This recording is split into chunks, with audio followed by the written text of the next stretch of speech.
আসসালামু আলাইকুম। ইসমত মিলি আমন্ত্রণ জানাচ্ছি এনটিভির মধ্যাহ্নের খবরে। নির্বাচন নিয়ে ষড়যন্ত্র চলছে। ফেব্রুয়ারিতে নির্বাচন হওয়াটাই বড় চ্যালেঞ্জ বলে মন্তব্য করেছেন বিএনপি মহাসচিব মির্জা ফখরুল ইসলাম আলমগীর। বিএনপির ৪৭তম প্রতিষ্ঠা বার্ষিক উপলক্ষে শহীদ রাষ্ট্রপতি জিয়াউর রহমানের মাজারে শ্রদ্ধা নিবেদন ও দোয়া শেষে তিনি এমন মন্তব্য করেন। বাংলাদেশকে একদলীয় শাসন থেকে জিয়াউর রহমান বহুদলীয় গণতন্ত্রে রূপান্তর করেছিলেন বলেও উল্লেখ করেন বিএনপি মহাসচিব। বিএনপির মূল দর্শন বাংলাদেশি জাতীয়তাবাদ, যা দেশের রাজনীতিতে আমূল পরিবর্তন এনেছিল।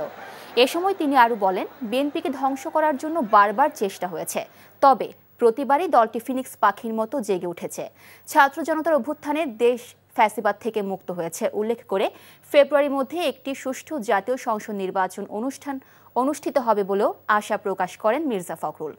আগামীতে রাষ্ট্র ক্ষমতায় গেলে তারেক রহমানের নেতৃত্বে রাজনৈতিক পরিবর্তন ও অর্থনৈতিক পরিবর্তনের মধ্য দিয়ে বিএনপি দেশকে সমৃদ্ধির দিকে নিয়ে যাবে বলে জানান তিনি।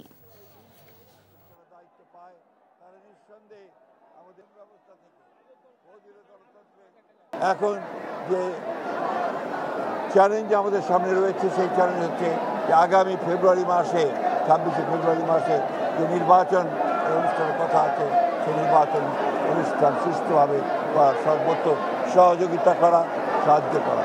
যে সংস্কার প্রস্তাবগুলো নিয়ে এসেছিল, সংস্কার যে আপনার কমিশনগুলো, সেই সংস্কার বিএনপি সর্বাত্মক সহযোগিতা করেছে। চট্টগ্রাম বিশ্ববিদ্যালয়ে ক্যাম্পাসের খবর জানতে এখন যাচ্ছি সহকর্মী আরিজ আহমেদের কাছে। আরিজ, ক্যাম্পাসের এখনকার অবস্থা কেমন দেখতে পাচ্ছেন?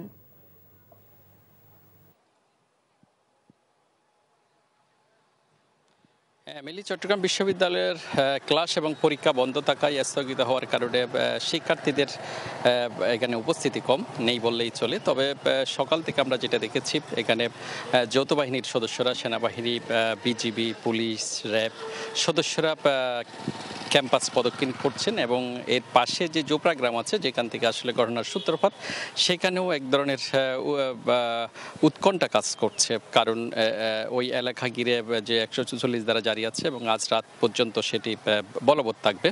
তো সেই কারণে গ্রামে এক ধরনের শিক্ষার্থীদের দ্বারা কোনো আক্রান্ত হবে কিনা বা এরা পাল্টা কোনো কর্মসূচি নেয় কিনা, এই নিয়ে এক ধরনের আতঙ্ক আছে। আর সড়কের পাশ জুড়ে যেই এলাকাগুলো আছে, সেখানে গতকালের যেই তাণ্ডবের চিত্র আমরা দেখেছি, অনেক বাসাবাড়ি, দোকানপাট ভাঙচুর করা হয়েছে এবং আমাদেরকে এলাকাবাসী যেটা জানিয়েছেন, সেখানে অনেক কিছু লুট করে আনা হয়েছে, ক্ষতি সাধন করা হয়েছে এবং সেগুলোর তারা ক্ষতিপূরণ চান। আর অপরদিকে যে শিক্ষার্থীরা আহত হয়েছেন, তারা এখনো পর্যন্ত তাদের অবস্থা আশঙ্কাজনক। এমন শিক্ষার্থীর সংখ্যা প্রায় শতাধিক আছে, এর মধ্যে একজনকে ঢাকায় নিয়ে যাওয়া হয়েছে।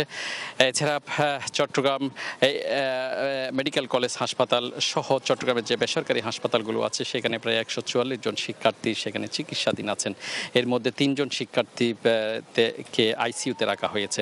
তো সব মিলিয়ে এই পরিবেশ দুই দিকের, একদিকে ক্যাম্পাস, চট্টগ্রাম বিশ্ববিদ্যালয় ক্যাম্পাস, অন্যদিকে জোপড়া গ্রাম, দুই দিকে এক ধরনের আতঙ্ক বিরাজ করছে। আমরা যেটা জেনেছি, চট্টগ্রাম বিশ্ববিদ্যালয় কর্তৃপক্ষ আমাদেরকে যেটা বলেছে, দুপুর ১টার পরে এখানে যেই তদন্ত কমিটি গঠন করা হয়েছে ২১ সদস্য বিশিষ্ট, তারা এখানে একটা সভা করার কথা রয়েছে। এরপরে নতুন কোনো তথ্য পেলে আবার আপনার মাধ্যমে আমরা দর্শকদেরকে জানাতে পারবো। মিলি। দর্শক, এতক্ষণ জানছিলাম চট্টগ্রাম বিশ্ববিদ্যালয় ও আশপাশের এলাকার খবর। ঢাকা বিশ্ববিদ্যালয় কেন্দ্রীয় ছাত্র সংসদ নির্বাচন, ডাকসু ও হল সংসদ নির্বাচনে প্রচারণায় ব্যস্ত প্রার্থীরা। সেখানে আছেন আমাদের স্টাফ করেসপন্ডেন্ট নূর হোসেন। নূর, প্রার্থীদের প্রচারণার কি খবর আছে আপনার কাছে, আমাদের জানাবেন।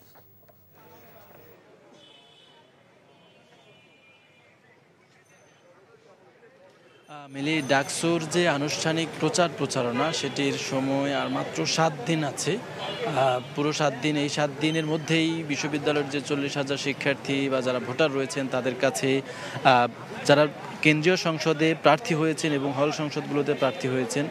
কেন্দ্রীয় সংসদের প্রার্থী যারা হয়েছেন তারা এই 40,000 শিক্ষার্থীদেরকে কাছে পৌঁছাবার জন্যে রাত দিনভর আসলে চেষ্টা করছেন, ক্যাম্পেইন করছেন, প্রচারণা চালাচ্ছেন। একটু আগে আমরা যখন বিশ্ববিদ্যালয়ের লাইব্রেরির সামনে অর্থাৎ সামাজিক বিজ্ঞান ভবনের সামনে এসে উপস্থিত হই, তখন আমরা এখানে দেখতে পাই ছাত্রদল সমর্থিত প্যানেলের যিনি ভিপি প্রার্থী রয়েছেন, জিএস প্রার্থী রয়েছেন, তারা এখানে এসেছেন। এখানকার শিক্ষার্থী যারা উপস্থিত ছিলেন তাদের কাছে তাদের যে লিফলেট, তাদের যে ইশতেহার, সেগুলো দিয়ে আসলে তারা ভোট চাইছেন। এছাড়া একই সময় আমরা এই একই স্পেসটিতে একই জায়গাটিতে সামাজিক বিজ্ঞান চত্বরের সামনের এই জায়গাটিতে ছাত্র শিবির সমর্থিত প্যানেলের যিনি ভিপি প্রার্থী ছিলেন তিনি আবু সাদিক কায়েম, তাকেও আমরা এখানে দেখতে পাই। তিনিও এখানকার যারা শিক্ষার্থী উপস্থিত ছিলেন তাদের কাছে লিফলেট দিয়ে, তাদের ইশতেহার দিয়ে শিক্ষার্থীদের কাছ থেকে তারা ভোট চাইছেন, তাদের জন্য ভোট দিতে বলছেন। এছাড়া বিশ্ববিদ্যালয়ের যেই নির্বাচন রিটার্নিং কর্মকর্তারা রয়েছেন তাদের বিষয়ে এখানে উপস্থিত ভিপি দুই বড় রাজনৈতিক দলের অথবা দুটি বড় প্যানেলের যারা ভিপি ছিলেন তারা কথা বলেছেন। তারা বলছেন যে উপাচার্য সহ বিশ্ববিদ্যালয় প্রশাসনদের তাদের যে নিরপেক্ষতা আছে সেটি ঠিকঠাক পালন করতে পারছেন এবং রিটার্নিং কর্মকর্তাদের কাছে আচরণবিধি লঙ্ঘনের বিষয়ে যেসব অভিযোগ দেওয়া হয়েছে সেগুলো ঠিকঠাক তারা সে অভিযোগগুলোর ব্যাপারেও কোনো পদক্ষেপ গ্রহণ করতে পারেনি, এমন অভিযোগও তারা আসলে পাল্টাপাল্টি করছেন। এছাড়া বিকেলে ছাত্র শিবির সমর্থিত যে প্যানেলটি রয়েছে তারা তাদের যে পূর্ণাঙ্গ ইশতেহার সেটি প্রকাশ করবে মধুর ক্যান্টিন থেকে। মিলি, ডাকসু ও হল সংসদ নির্বাচনে খবর জানছিলাম। শেখ হাসিনার বিরুদ্ধে আন্তর্জাতিক অপরাধ ট্রাইব্যুনালে দায়ের করা হত্যা মামলায় 10ম দিনের মতো সাক্ষ্য গ্রহণ করা হচ্ছে। এই মুহূর্তে ট্রাইব্যুনালে আছেন সহকর্মী হাসান জাবেদ, সরাসরি যাচ্ছি তার কাছে। জাবেদ, সাক্ষ্য গ্রহণ কি শেষ হয়েছে এবং কোন কোন সাক্ষী সাক্ষ্য দিলেন? আন্তর্জাতিক অপরাধ ট্রাইব্যুনাল, যেটা বিচারপতি গোলাম মর্তুজা মজুমদারের নেতৃত্বাধীন ট্রাইব্যুনাল 1, এখানে আজকে সকাল 11:40 থেকে 30তম সাক্ষী হিসেবে সাক্ষ্য দেওয়া শুরু করেন সিলেটের একটি স্থানীয় পত্রিকার ফটো সাংবাদিক মহিত হোসেন। তিনি 18 জুলাই সিলেটে কিভাবে যে আন্দোলন সংগ্রাম হয়েছিল, সেই আন্দোলন সংগ্রাম রোধ করতে পুলিশ কিভাবে বল প্রয়োগ করেছিল, কি তিনি তার ফটো সাংবাদিকতা করতে গিয়ে দেখেছেন, সেই সব চিত্র তিনি সেখানে তুলে ধরছেন। তিনি সাক্ষ্য দিচ্ছেন, এখনও সাক্ষ্য গ্রহণ চলছে। তিনি যখন সাক্ষ্য শেষ করবেন তারপর তাকে জেরা করবেন আসামি পক্ষের আইনজীবীরা। আজকে মোট 6 জন সাক্ষীকে তারা হাজির করেছেন ট্রাইব্যুনালে। এখন আজকে সময়ের মতো আসলে 6 জন নিতে পারবেন কিনা সেটা সময় বলে দিবে, কিন্তু 6 জন সাক্ষীকে হাজির করা হয়েছে। তার মধ্যে 4 জন ডাক্তারই আছেন বিভিন্ন জেলার, এবং তারা কিন্তু আজকে সাক্ষ্য দেওয়ার জন্য প্রস্তুতি নিয়ে এসেছেন এবং প্রত্যেক সাক্ষীকে সাক্ষ্য দেওয়ার পর জেরা করবেন। এবং তারা প্রত্যেকেই বিভিন্ন সাক্ষী এর আগে যেটা দিয়েছেন, মোট 30 জন সাক্ষী কিন্তু ইতিমধ্যে সম্পন্ন হতে যাচ্ছে। এবং আগের সাক্ষীরাও কিন্তু বিভিন্ন সময় কিভাবে হাসপাতালে চিকিৎসা সেবা থেকে বঞ্চিত করতে যারা জুলাই আন্দোলনে আহত হয়েছিল সেটা বাধা দিয়েছিল, বল প্রয়োগ করা হয়েছিল, কিভাবে সাঈদ হত্যা মামলায় সাঈদ হত্যার ঘটনায় আবু সাঈদ হত্যার ঘটনায় আবু সাঈদ যে গুলিতে নিহত হয়েছেন সেটা যেন রিপোর্টে না দেন, সেই জন্য কীভাবে বল প্রয়োগ করা হয়েছিল সেটা কিন্তু বলেছেন। এবং প্রত্যেক সাক্ষী এইসব মামলায় সুপিরিয়র কমান্ড রেসপন্সিবিলিটি হিসাবে সাবেক প্রধানমন্ত্রী শেখ হাসিনা, সাবেক স্বরাষ্ট্রমন্ত্রী আসাদুজ্জামান খান কামাল এবং চৌধুরী আবদুল্লাল মামুন, যিনি সাবেক আইজিপি, তিনি এখন ট্রাইব্যুনালে হাজির আছেন এবং তিনি কিন্তু রাজসাক্ষী হিসাবে এখানে সাক্ষ্য দেওয়ার জন্য আবেদন করেছেন। কখন সাক্ষ্য নেবেন হয়তো এই সপ্তাহ বা পরের সপ্তাহের মধ্যে তার সাক্ষ্য নেওয়া হবে। এবং এখানে বোধহয় 82 জনের সাক্ষ্য গ্রহণ দেওয়ার জন্য এখানে তালিকা দেওয়া হয়েছে। প্রসিকিউশনের পক্ষ থেকে বলা হয়েছে সব সাক্ষ্য হয়তো এখানে দেওয়া হবে না। এই মামলার জন্য প্রযোজ্য 40 থেকে 50টি সাক্ষ্য নেওয়ার পর তারা হয়তো বলবে যে আর সাক্ষ্য নেওয়া হবে না। তারপর যুক্তিতর্ক শেষ হওয়ার পরেই কিন্তু এই মামলার একটা ফাইনাল সমাপ্তির দিকে যাবে, অর্থাৎ রায়ের জন্য দিন ধার্য হবে, তারপরে কিন্তু এই ট্রাইব্যুনাল রায় দিবে। তো ইতিমধ্যেই আমরা দেখেছি যে সকল সাক্ষী কিন্তু এই আসামিদের বিরুদ্ধে যেন শাস্তি দেওয়া হয় সেই আবেদনটি করেছেন তাদের সাক্ষ্যের মাধ্যমে। তো আজকে এই হচ্ছে সাক্ষ্য গ্রহণের এখন পর্যন্ত সর্বশেষ মিলি। প্রকল্পের মেয়াদ শেষ হলেও এখনও শেষ হয়নি ব্রাহ্মণবাড়িয়ার নাসির নগরের 9টি সেতুর নির্মাণ কাজ চলছে কচ্ছপ গতিতে। ব্রিজ হস্তান্তর করার আগে অর্থ উঠিয়ে নেওয়ার অভিযোগও আছে সংশ্লিষ্ট ঠিকাদারি প্রতিষ্ঠানের বিরুদ্ধে। লিখিত অভিযোগ পেলে ব্যবস্থা নেবেন বললেন এলজিইডির নির্বাহী প্রকৌশলী। ব্রাহ্মণবাড়িয়া থেকে শিহাবুদ্দিন বিপুর পাঠানো রিপোর্ট। ব্রাহ্মণবাড়িয়া নাসিরনগর উপজেলার হাওর বিস্তৃত জনপদের 3টি ইউনিয়নের 34টি গ্রামের সাথে জেলা সদর ও পাশের কিশোরগঞ্জ জেলার সরাসরি সড়ক যোগাযোগ স্থাপনের জন্য বিগত সরকার একনেকে 9 ব্রিজ নামে একটি প্রকল্প নেয়। উপজেলার নাসিরপুর, ভোলাকুট, খাখালিয়া, দুর্গাপুর, চাতলপাড়া, চকবাজার, ইসাপুর, গুজিয়াখাই, কান্দার খাল ও নদ নদীর উপর এই 9টি ব্রিজের নির্মাণ কাজ পায় পৃথক 2টি ঠিকাদারি প্রতিষ্ঠান। 2021 সালে শুরু হওয়া এসব ব্রিজের নির্মাণ কাজ শেষ হওয়ার কথা ছিল 14 বছরের জুনে, তবে এখনো শেষ হয়নি তা। বিভিন্ন খাল ও নদীর উপর ব্রিজের পিলারের রডে ইতোমধ্যে মরিচা পড়ে গেছে। এইগুলো 2-3 বছর যাবত কাজ শুরু হচ্ছে, কিন্তু যে ধীর গতি, সেই গতির কারণে আমাদের কাজ এগুচ্ছে না। আমাদের এলাকার জনগণের যেমন ক্ষতি হচ্ছে, চলাফেরা অসুবিধা হচ্ছে। কন্ট্রাক্টররা টাকা তুললে সেটা মানে ব্রিজের সম্পূর্ণ টাকা নিয়ে গেছে, কিন্তু আমরা তো বিশাল দুর্যোগের মধ্যে আছি। ব্রিজগুলো হয়েছে না, কাজ কন্ট্রাক্টর এরা করতেছে না, এই অনেক সময় টাটতেছে, মানে এরা কি করতেছে এরা বুক করতে পারবো। ঠিকাদারি প্রতিষ্ঠান দুটি ইতোমধ্যে অর্ধেক কাজ সমাপ্তির দাবি করলেও বাস্তবতা ভিন্ন। ইচ্ছা করলে কাজে আপনার কোনো অনিয়ম করার কোনো সুযোগ নেই, এবং প্রত্যেকটা কাজ করার আগে সমস্ত মেটেরিয়ালসের টেস্ট রিপোর্ট আপনার রেডি করতে হয়। এই ধরনের কোনো ইস্যু যদি আসে অবশ্যই ব্যবস্থা নেব। ঠিকাদার তার নিজ দায়িত্বে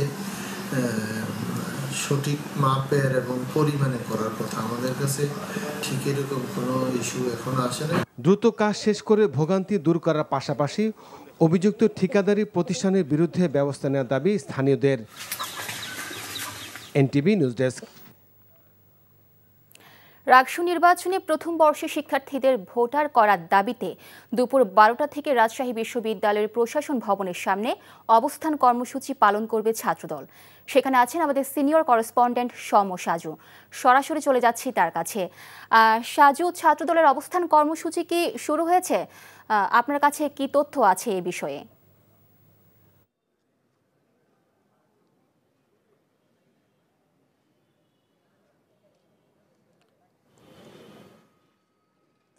আমি এই মুহূর্তে রাজশাহী বিশ্ববিদ্যালয় প্রশাসন ভবনের সামনে দাঁড়িয়ে আছি। এখন পর্যন্ত ছাত্রদলের যে ঘোষিত কর্মসূচি, সেই কর্মসূচি শুরু হয়নি। তারা দুপুর 12টা থেকে এখানে কর্মসূচি পালন করার কথা ছিল। আমরা ছাত্রদলের নেতাদের সাথে কথা বলেছি, তারা বলেছে যে কিছুক্ষণ পর তারা এখানে কর্মসূচি পালন করবে। আপনি জানেন যে রাকসু যে নির্বাচন আগামী 25শে সেপ্টেম্বর অনুষ্ঠিত হতে যাচ্ছে, সেই রাকসু নির্বাচনে প্রথম বর্ষের শিক্ষার্থীদের ভোটার করার দাবিতে তারা গতকাল রাকসু যে মনোনয়নপত্র বিতরণ যে স্থান, সেই কোষাধ্যক্ষ কার্যালয়ে তালা দিয়েছিল। পরবর্তীতে বৈষম্য বিরোধী ছাত্র আন্দোলন, ইসলামী ছাত্র শিবির সহ যেসব প্রার্থী মনোনয়নপত্র তুলতে পারেনি, তারা এসে তালা ভেঙে পরে মনোনয়নপত্র উত্তোলন করেছে।